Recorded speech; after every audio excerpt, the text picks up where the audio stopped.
Is the NFL looking a little crazy right now with the odds-on favorite rookie to win Offensive Rookie of the Year not being voted to the Pro Bowl? We've got to talk about two quarterbacks who have their franchises doing an about-face.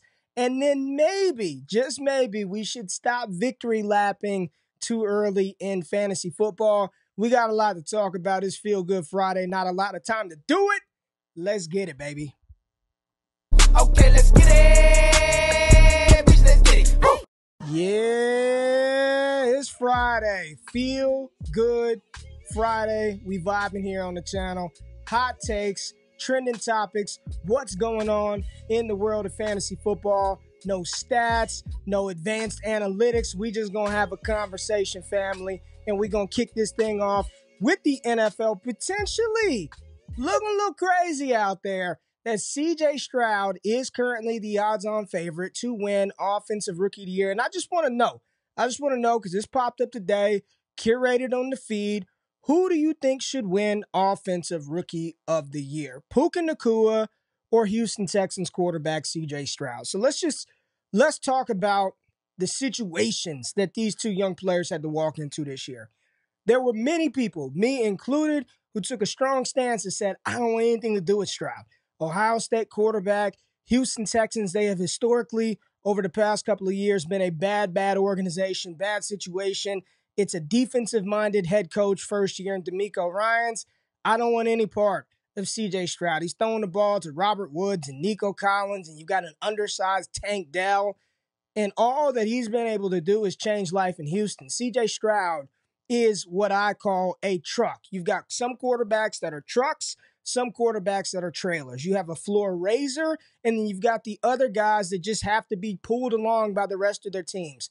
I want to know, if you are an 18-wheeler or a Mack truck, can you get dropped into a situation like Houston and make marginal players around you better? Are you a floor raiser, an elevator? C.J. Stroud is no doubt that. Over 3,000 yards, 20-plus touchdown passes. He's only thrown, 5 or 6 interceptions on the season. He is having a fantastic season as a rookie signal caller. Now, Puka Nacua, where did he come from? He was drafted in the 5th round out of BYU, and it's crazy because when I got a chance to meet Puka at the Senior Bowl last year, the dude, I'm watching him on Sundays, and I know y'all are watching the same way I'm watching. He looked big as hell. I'm like, damn, he looks like Anquan Bolden. Puka Nacua, he's got some size on him, but he wasn't that big in person. I'm like, okay, but seeing what he's been able to do as a 5th-round pick on a team to be the number one guy from day one, not week 15, not the end of the season, from day one. And then what most people forget is after his opening day performance,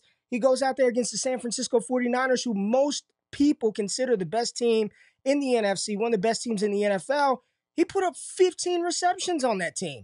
You start to look at what he's been able to do and what he was asked to do coming in to a situation where you had the Triple Crown winner Cooper Kupp, who got knocked out.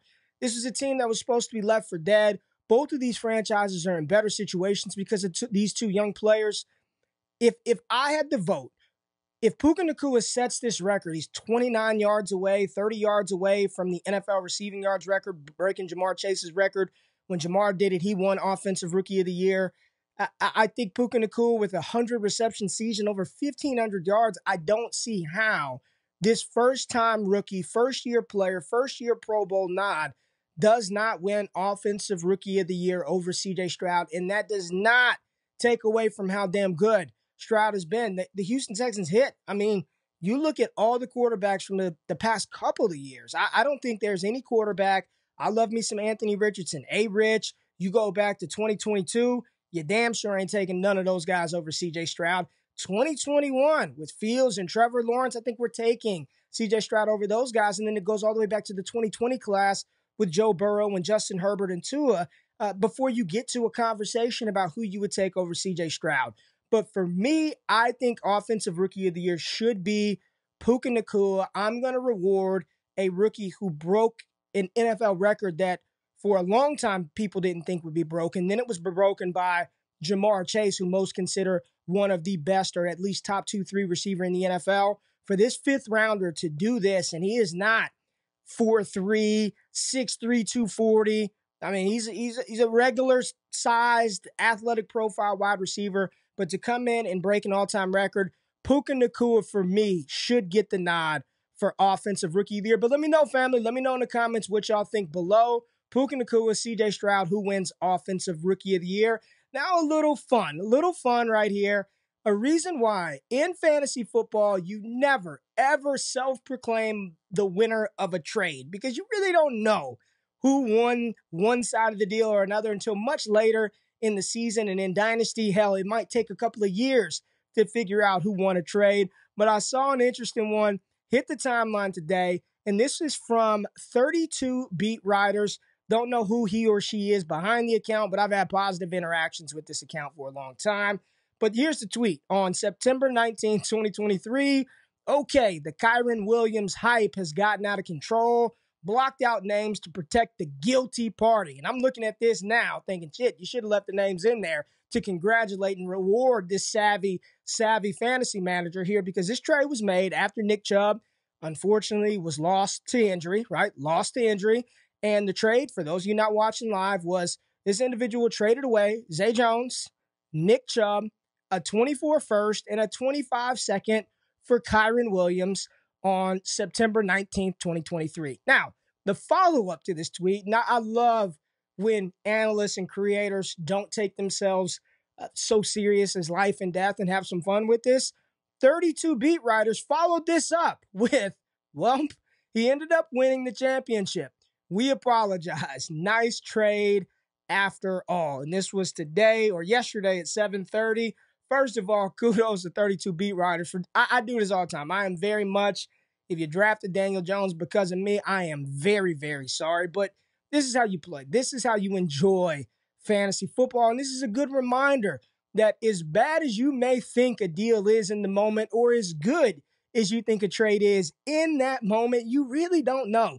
And as much as you think that player overpaid for Kyren Williams at the time to win the championship, to say that you won that league, to bring home that $1,000, $2,000, or just have that trophy and the accolade behind your name is worth it. Like, I don't care.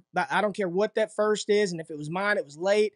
Second, don't give a damn about Nick Chubb. I wish you all the best. Zay Jones, we don't care. But now not only did you win, you got your stud in Kyren Williams. So just a nice little lesson in the fantasy football space of don't be so sure of things in the moment. Now, Breece Hall is definitely sure of a lot, because he tweeted out that I'm telling y'all now, 2024, I will be a top RB. I will be in the Pro Bowl, and I will be an All-Pro, and it will continue years after that. Breece Hall dropped that. Breece Hall is about business, standing on it, about business. Breece Hall is a damn dog, and it's just a good reminder, because we may not care about the Pro Bowl. And I had some people comment the other day, said, the hell you talking about, Ray? We're watching the flag football game, man. I'm watching the Pro Bowl. I don't know what you're talking about, but I'm watching.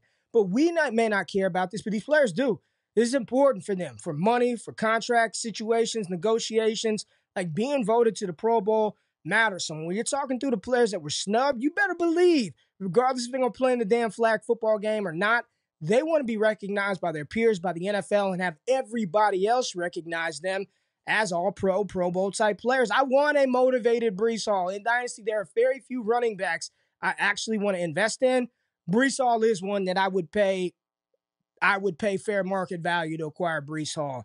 Motivated, dog, wants to be that all-pro, wants to be an all-pro, Pro Bowl, top caliber running back. Give me some Breece Hall. Now let's get to a serious conversation. Let's have a serious talk here about two quarterbacks. And these are going to be two quarterbacks that we continue to talk about at great length throughout the offseason, because they're very polarizing for two very different reasons. And we're going to start off with the younger of the two quarterbacks, the one that was drafted earlier. We're going to 2021, and we're talking about Chicago Bears starting quarterback Justin Fields. And I saw a tweet today, I saw some video today, and I saw just some information on the 2021 quarterback class and Justin Fields in particular.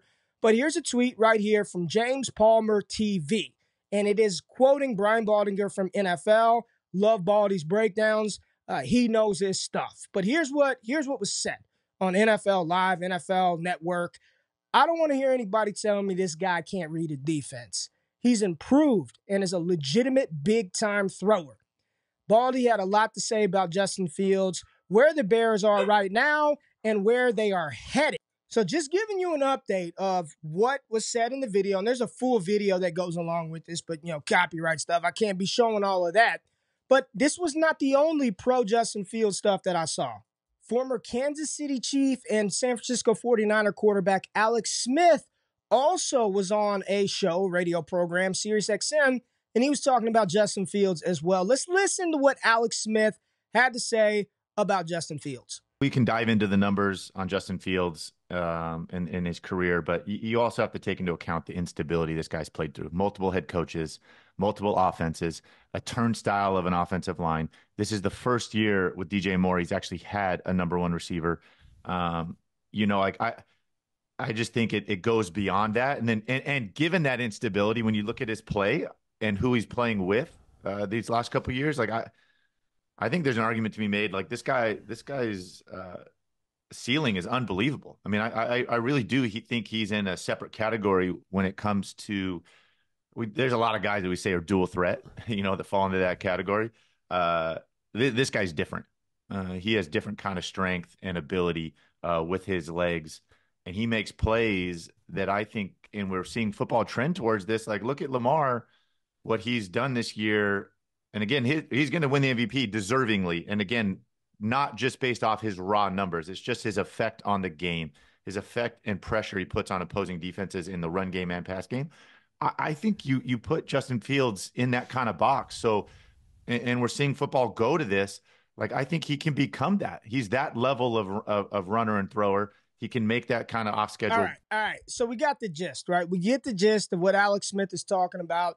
Justin Fields has had instability at the head coaching position. You look at the receivers that he's had throughout the first couple of years of his career. He finally has a legitimate one in DJ Moore, and he has made strides. So again, we're not pulling up any advanced analytics, advanced numbers. I'm just talking about Justin Fields and his ability to win NFL games his way. And I'm going to say his way because I do remember rookie year Lamar. And remember, if y'all remember, let's not think about Lamar when he won the MVP in his second season, but do you remember when he played down the stretch, his rookie season? And I believe they played against the San Diego Chargers, Los Angeles Chargers, whatever they were at the time. But there was a lot of conversation around you can't build around this. And I don't know if it'll be able to work with this style of quarterback. Now, to Lamar's credit, he's always been a much better passer than people gave him credit for.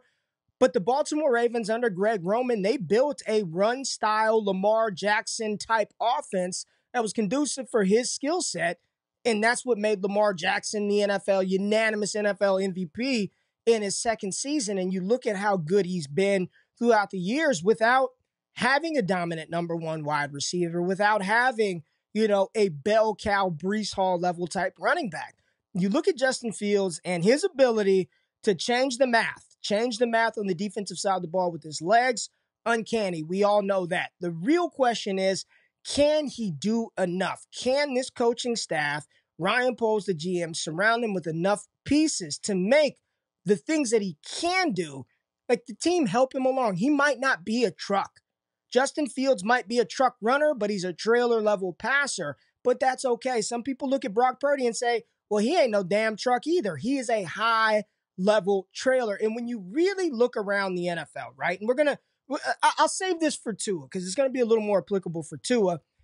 I just wonder how much better the Bears will be starting over with Drake May, with Caleb Williams, or is the right move to surround Fields with weapons and with pieces that can at least highlight the things that he can do well. You build that strong defense, you keep good weapons around him, and you have your version, looks different, of a Brock Purdy, of a Lamar Jackson, of a Jalen Hurts. You got a lot of people. The Bears are in a very, very interesting spot. They could very well knock the Green Bay Packers out of playoff contention this Sunday. Ep.3 seems to be safe. I know there was some reports today where the president of the Bears was asked about Matt Ep.3, and he says, we're just trying to focus on Green Bay right now. So we'll see what they do. Ultimately, I don't consider myself a Fields lover nor hater. I just understand this young man has had to go through a lot early. There are some things in his profile that are his problem and his fault that he must fix, but I have seen progression, and you only can imagine that you add another weapon around him, it would look even better in 2024. Now, a player that your boy was dead wrong, and I mean bomb drop, dead wrong on coming into the season, was Miami Dolphins quarterback Tua Tagovailoa. For me, the risk was too high. It was the reward and the payoff for me. It did not feel worthy of the investment of a player who, by his own words, said he contemplated retirement over the summer, talked with his family about it. And then we all saw the how he laid on the field after the concussions last year. So for me, he was just a player that I didn't want to invest a lot in. I just did not want to have a lot of Tua, and Tua has performed at an incredibly high level this year. Voted to the Pro Bowl. No Josh Allen, none of those guys. And we know a lot of players were hurt, but Tua was voted into the Pro Bowl. Tua has been outstanding this year, one of the league leaders in passing touchdowns, in passing yards on the season. And one of the interesting things about him is his start to his career was rocky when Brian Flores was there, pulling him in and out after the hip injury with Ryan Fitzpatrick as a rookie, it not looking like it may potentially work in his second season. And then the change and the addition of a Tyreek Hill and just how much better this team has gotten under the leadership of Mike McDaniel, you can see, right? You can see Tua Tagovailoa looks like he belongs, looks like he should be paid like one of the top quarterbacks. But ironically, had not seen anything about Tua and a contract. Nothing at all. Nothing. There's been no reports, no rumors. Tua and a contract. But we finally got a little news. Where's it at? Right here. So this was tweeted out yesterday from Joe Shad. And there was an article in the Palm Beach Post. New Tua Tagovailoa has given Dolphins answers they needed and earned a new contract. Inside the article, pay Tua. The Dolphins should and likely will after what he's proven. These are excerpts. And then Tua should command $50 million or more on his next contract. Do it. Miami Dolphins people are saying, we're sold. Make it happen. Do it. All right. So when I see $50 million, I'm thinking, that's a lot of money. So I want to know, who are the highest paid quarterbacks in the league? So here you go. Highest paid QBs this season, average annual value, right? Joe Burrow, $55 million. Justin Herbert, $53 million. Lamar Jackson, $52 million. Jalen Hurts, $51 million. Russell Wilson, $49 million. Kyler Murray, $46 million. And Deshaun Watson, $46 million. I'm just going to leave this on the screen for a little bit because there's a nice little theme, pattern right here. Joe Burrow, Justin Herbert, Jalen Hurts, they were all part of the 2020 NFL draft class, along with Jordan Love, who got a contract, sort of fifth-year option, picked up thingy. He bet on himself and probably shouldn't have signed that because he'd probably be in the same boat demanding a lot more money. But we know Daniel Jones had asked for $45 million. There have been rumors and reports that Dak Prescott is going to earn between $55 and $60 million on his next contract. So my question to you people, my question to you family, on this Hot Takes Trending Topics Fantasy Football show, is Tua Tagovailoa worth $50+ million a year to be paid like Jalen Hurts, Lamar Jackson? Is he worth it? Is he worth it? Is he worth it for your dynasty rosters? How do you? This is how I feel about Tua. Tua feels like it's like Brock Purdy, right? If I have Tua, I feel great. Lock him up, secure him. I know I've got a locked and loaded asset on my roster, and I also have something that is liquid because there's security in the market. So there's always somebody that will buy a secured starter, locked-in type player like Tua.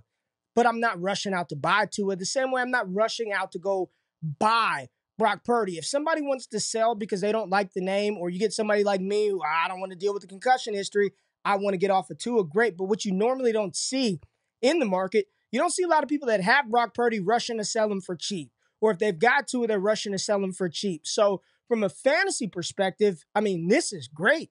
If Tua gets this deal, if this report is true, and the Miami Dolphins are going to lock him up and make him one of the highest paid players on an average value standpoint, then this is great case scenario, because for a while, it was a very rocky, volatile ride along the Tua Tagovailoa train. But right now, it seems to have leveled out. One of the things that people who don't believe in Tua, don't like him, don't think he's a good quarterback, whatever the case may be, one of the things, the arguments that they use against him is that small sample size, that small window of how he played when he didn't have Tyreek Hill. And let's be honest, like when Tyreek first got injured in that game and he left the field, yeah, Tua looked terrible. But most quarterbacks would. If you lose arguably the most dangerous weapon in the NFL mid-game, your game plan was developed around that player, yeah, they're probably going to look bad in that moment. Probably going to look pretty terrible, right?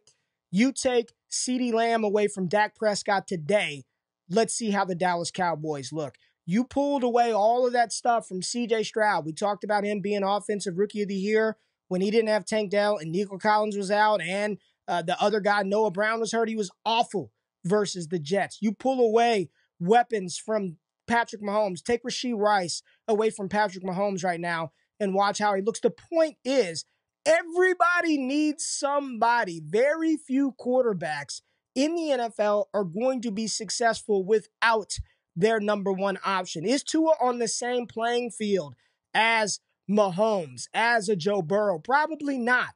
But you take away the number one option for majority of the quarterbacks in the NFL, they're probably not going to look good. And I promise you, you yank CeeDee Lamb out of the middle of the Cowboys game, and Dak Prescott is going to look absolutely lost. So spare me the Tua can't do it without Tyreek argument. He needs everybody. And in fact, the one game where they got to game plan around Tyreek Hill not being there was coincidentally the one game that Jalen Waddle went off. Whatever judo stuff he has done seems to have worked well for him, his ability to stay up. And most importantly, the things that are around him, the environment seems to be stable. Seems like things are going well in Miami. Offensive line is good. You've got a solid scheme in place. You've got players. Got a great head coach. Things seem to be really good in Miami. Pay Tua. He's earned it. Wrap it up. It's going to be the final quarterback from the 2020 class to get a deal. Just a crazy, crazy roller coaster of a ride. It just kind of shows you we just don't know any damn thing. So that is the show today. Brand new stuff. Playing my song because this beat is so dope and it feels good on a Friday. Hot takes, trending topics, fantasy football. If there's a day where there ain't nothing going on, then maybe we won't do a video, but there always seems to be something to talk about in the fantasy space. Just trying new stuff on the channel. It's the off season. We want to have fun. We want to have a good time. If you enjoy this, tell your friends, share the video, like, comment, subscribe. Stay locked in. We got a lot coming to Destination Devi. Make sure you wake y'all asses up Monday morning, 8 a.m. Eastern Standard Time. Your boys back live. We talking about it. Y'all have a great weekend. Appreciate y'all. I'm out. Peace.